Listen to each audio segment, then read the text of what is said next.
नमस्कार मित्रांनो, माझं नाव सदाशिव धनराज पाटील. 9 मेला माझ्या घरी महिला आयोग पोलीसवाले जबरदस्तीने येऊन माझी मुलं, माझी पत्नी व माझी आई बहीण यांना शिवीगाळ करत मला मारहाण करून पोलीस स्टेशनला घेऊन गेले.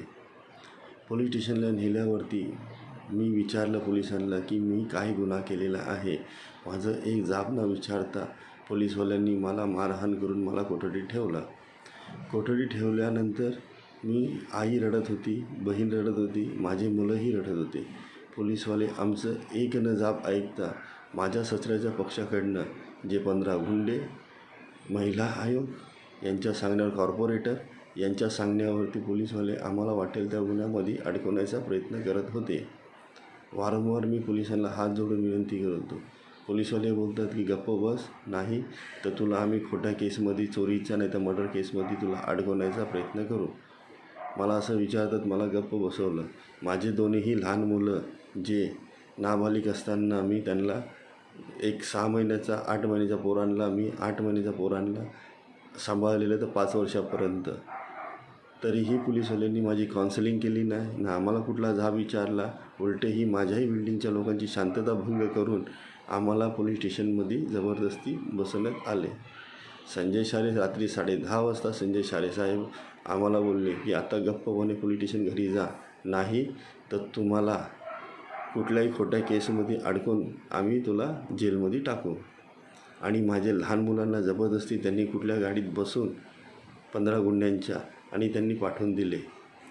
आणि वारंवार माझ्यावरती घरी येऊन आईला, बहिणींना आम्हाला धमक्या देत की तुम्ही तुमच्या सुनीला मारलं, हे केलं, खोटा आरोपमध्ये मुसळी द्या. मुसळी दिल्यानंतर मी कमिशनर साहेबांकडे गेलो. साहेब असं साहेब मला बोलतात, जो गुन्हा केला नाही त्याच्याबद्दल आम्हाला आरोपी ठरवत आहेत.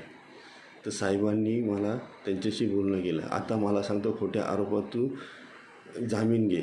जामीन घेतलं तर मी आरोपी होईल.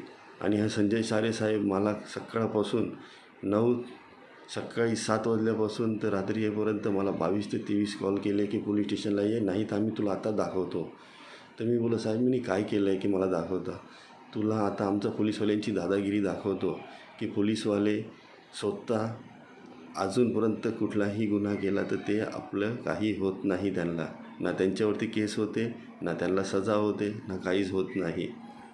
जसं त्यांनी सांगितलं की आमच्यावरती कुठलाही पद्धतीचा गुन्हा दाखल होत नाही आहे. पण मित्रांनो, माझ्यावरती एवढं त्रास दिल्यानंतरही खोट्या गुन्ह्यामध्ये अडकवण्यासाठी पोलीस प्रशासन आणि सगळीकडनं महिला आयोग या लोकांनी माझ्यावरती एवढा गुन्हा दाखल केला तर करावं तरी काय?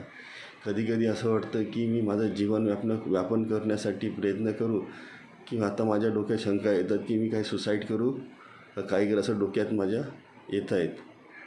पण या पोलिसांच्या दबावाखाली राहण्यापेक्षा तर जीवन काय करावं तेच कळत नाही आहे.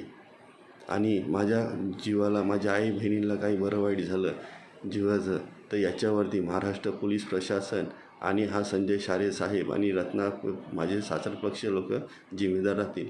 जय हिंद, जय महाराष्ट्र.